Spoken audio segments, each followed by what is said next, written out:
What's up, everybody? We are back. John Delarose here. Delarose.com. That's DELARROZ.com.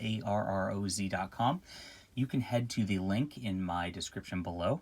Sign up for my newsletter and get a free graphic novel. Great deal. Free. And you never have to miss a review after that because I send a nice little weekly digest for you also. Good stuff. All right. This is the Mighty Thor Epic Collection. I have been excited to get to this for a long time. This is the start of Tom DeFalco and Ron Frenz' run. For those who are not aware, Tom DeFalco is my favorite comic writer, and Ron Frenz is my favorite comic artist. So this is a treat for me to be able to get to this. I have not read it before, and I know them from Spider-Girl because they did over 100 issues of Spider-Girl, which really I thought was the pinnacle of comics at the end of the 90s, early 2000s there. This edition is The War of the Pantheons. It's Epic Collection number 16. This starts directly after Walt Simonson's run. So if you get the Walt Simonson Omnibus, there are not Epic Collections out as of the making of this video. You can read straight through from that to this, and you can actually read further straight through. You can start with Epic Collection number 11 and 12 prior to Walt Simonson's run, and then get straight to this. And I think they're out to volume number 20 now, so you can get this big stretch of Thor and read it all the way through, which is really awesome. I am excited to do that. This covers Thor number 383 up to 400. Really cool. So we dive right into this, and there's not a lot of direction right away. Thor, for the first couple issues here, is dealing with this, like, secret war thing, and I think even as of the publication of this, it was a retrospective looking back on the secret war. But you can see Ron Frenz's art here and his style. It's very classic Marvel House style. So you get these dynamic action shots all the time.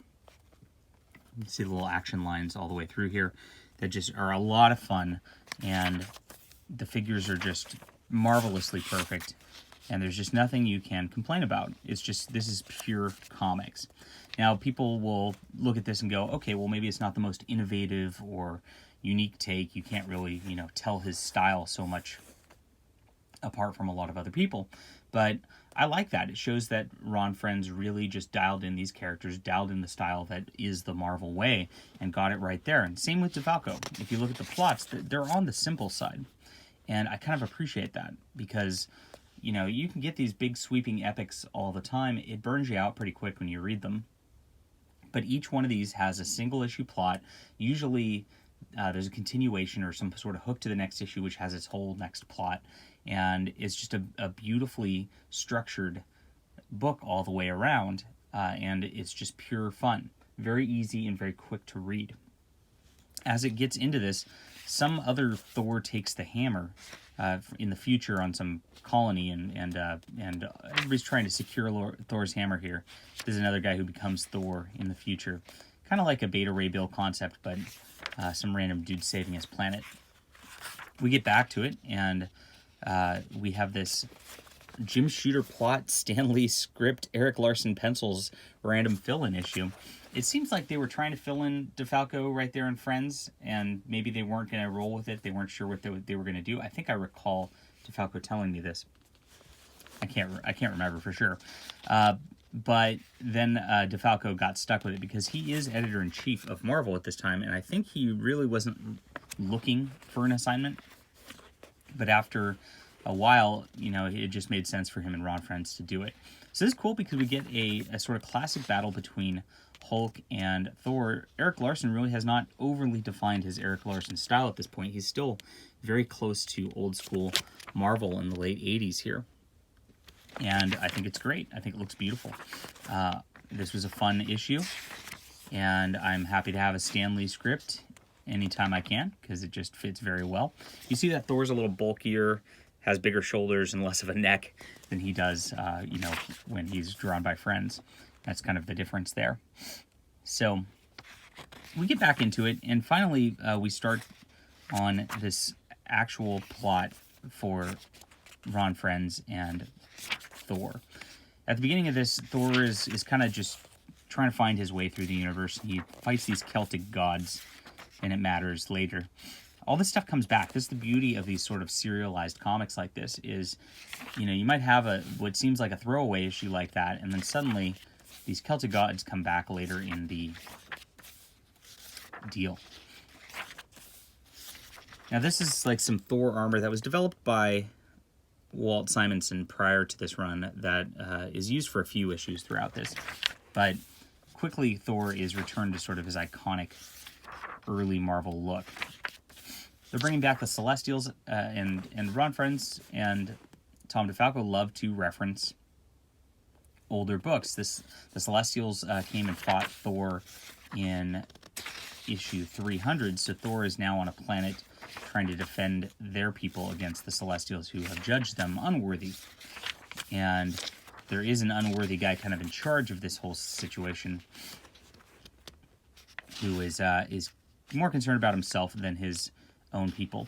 Brett Breeding does the inking here, and I should mention the inking because you do see a different sort of look on these characters later on when other people do the inking over Ron Frenz. In issue 400, there's several different people who ink over Ron Frenz, and it's kind of a neat way to look and see, oh, inking really does have an impact on different comics. Frenz loves these little pinup style splash pages too. This is an iconic thing that he does. If you look and you see his commissions these days, he draws a lot of character poses like this, where it's just a super heroic guy flying through the air, and with the interesting perspective shot like this. Very iconic way that he does things. It's cool. We get an Avengers crossover, and we get to kind of learn what's going on in the Avengers at the time. We have a very different look to the Avengers. Thor comes back to Earth and has to deal with an invasion sort of there. Fights this character, the Mongoose here. And we get a little bit of the Jarl Sigurdsson, what was his name? Which was Walt Simonson's characterization for Thor in his secret identity. And he goes back to his construction site stuff. So what's interesting is you really don't get this like Eric Masterson storyline that DeFalco and Frenz are known for yet. You get little hints of it. And again, like all this stuff just builds in a serial pulp manner where, you know, you get little hints of stuff and then it sort of starts to show up later. Beautiful building full page spread here where Thor's holding up a whole building with Spider-Man's help here.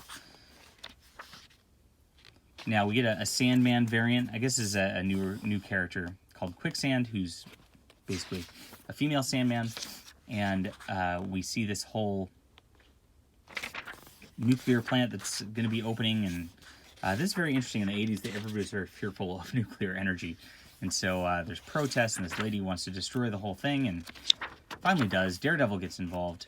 And Hogan, the character from Asgard, comes to Earth trying to find Thor because they fear that Thor is lost, and Hogan sort of loses his powers and almost gets killed himself in the process. Now there's this whole background thing brewing that there's Seth, the god of the death in ancient Egypt, is leading his death armies and getting ready to attack Asgard, and it's a real slow roll, like maybe a couple pages per issue through this. But we're introduced to Eric Masterson, who is a architect in this, and we learn that he's a single father trying to raise his son, and some pretty neat stuff through here. But he doesn't seem like very much at this point. He's just a background character. Something to note. Here's some of the cool images of Seth. Look at the beautiful shading here. It's done with the inks to really make a dark sort of deal. And Seth actually conscripts these people here who form their own little group. They're called Skyhawk, Wind Warrior, Earth Lord, and he believes they're going to be his agents who are going to, you know, basically kill Thor and Hogan so that Asgard stands no chance. And eventually they kind of realize that they should be fighting Seth, not Thor. Kind of a superhero-y trope, but again, new characters by Tom DeFalco who show up here. And they finally show up into Seth's little world and fight all of his armies. Now it becomes like they have these little like Cobra looking deals. Awesome. And it's just fight after fight as this kind of builds up. Thor gets captured. Loki gets involved a little bit, but Loki realizes he has to save Asgard at the end of the day. So he teams up. This is like a very standard sort of like you get into the 90s and you see these little front-facing team looks where everybody's kind of giving their grimacing looks often. This is getting into 1989, and once you get into Rob Liefeld and things like that, this becomes like a picture you see in Marvel quite a bit, which I think is on the cheesy side. I don't know where it first developed, but it became a staple, like I said, around this era. Eventually, we learn that Odin is actually alive, and this becomes very interesting because he was dead in the Walter Simonson run when he had to fight the Surtur. I can't pronounce that. Oh, well. This demonic sort of being who comes back in the course of this. This is a beautiful spread. Look at this. So, like the clouds structure is showing the battle to the people of Earth below. There's the Twin Towers. Very cool deal. Ron Frenz is really underrated as an artist, and this is a very unique and cool piece of artistry right here. They go through. There's an attack on Asgard, and of course, big attack on Asgard. Surtur, that's how you pronounce that, I guess. Here he is, and his own double-page spread here. Thor has to take him on by himself. Now, there's a weird thing here where Thor kind of develops a new power where he can sort of swing his hammer and grow, like he's a Mighty Morphin Power Ranger. Make my monster grow. Very bizarre. And you see, this is actually, I believe this is inked by Joe Sinnott at this point. Yeah, so 400 is inked by Joe Sinnott. And you can tell that Ron Frenz's look becomes a lot more like the old Jack Kirby in this than when he's being inked by himself. He doesn't have those sort of squarish features that Kirby had. He's got a lot more detail in the face, whereas Sinnott does these very clean drawings that look Kirby-esque. And it's a very nice way to have 400 in here, especially when you see all these cool cosmic things in the background with Asgard. Definitely brings you back to those early Thors, which were really, really great. If you haven't read the Stan Lee and Jack Kirby run, I implore you to go pick that up and do so. Some of the best comics of all time. But this resolves the battle. There's a lot of splash pages in this. I think Friends had to do a little bit more work than normal this month because it was a double-sized issue. Might have been a triple-sized issue. And so they do it with that. Look at the just beautiful art. And 400 really is the best look for the comics in here. I can only imagine what a joy it would be to be inked by Joe Sinnott himself, who really defined that Kirby look back in the 60s. The beautiful snake as Seth turns into this vicious giant snake and has to fight Odin while Thor is fighting the Surtur. Cool. What an epic 400th issue. Did a great job. And of course, the big gods standing together finally at the end of this. You get a few features back towards this, and we get Ron Frenz talking about the hammer. We get some just sort of features of who all these characters are. We get some short comics, and this is interesting. We get Ron Frenz actually plots these about, and this is Volstagg and the Warriors 3 involved here. And a different penciler, Rich Yazinski. I hope I got that right. Not familiar with him, but interesting that Frenz got the plot credit in this and then handed it off to another artist. We have a Thor versus Hercules deal, where it's again Ron Frenz and Tom DeFalco credited as the writers here. And you got Don Heck on inks on this, so you get a really star-studded cast. Don Heck from the original Marvel years also. Get a quick Loki story at the end, and this one's different. Really has a different vibe than all the rest. Much darker sort of deal as it goes into Loki's past and history when he was a younger god. It kind of reminds me of those like Neil Gaiman Sandman comics at the time. And we end with a pretty pinup of Sif here, which is also inked by Joe Sinnott, so it's got that Kirby look to it, even though John Workman is the penciler. Cool. Get a little parody short at the end. A advertisement for Thor, which came from Marvel Age Annual. Pretty neat to see these little extras. And a little bit of an interview from Marvel Age, also of Ron Frenz. So very enjoyable. Honestly, I liked this better than Walt Simonson's work. I know that's kind of heresy. I know Simonson really did a lot of creative, cool things and just has beautiful art himself. But there's a fun factor here in the DeFalco Friends stuff that just really transcends everything else in comics for me. So this is a wonderful, wonderful start. I'm so excited that I get like 5 more volumes of this, or I think 4 more volumes of this. As we go along, this is War of the Pantheons again, Epic Collection 16, and we're going to get into the 90s in the next volume of Thor here. Oh boy. All right, 10 out of 10 for me. I highly recommend this, some of the best comics. I think you might do better at least reading a little Walt Simonson or Stan Lee Thor first. You can get into this, but it helps when you know the characters, I think, for this. Good stuff all the way around, and thanks for watching, everybody. Hit that like and subscribe button. We'll be back soon.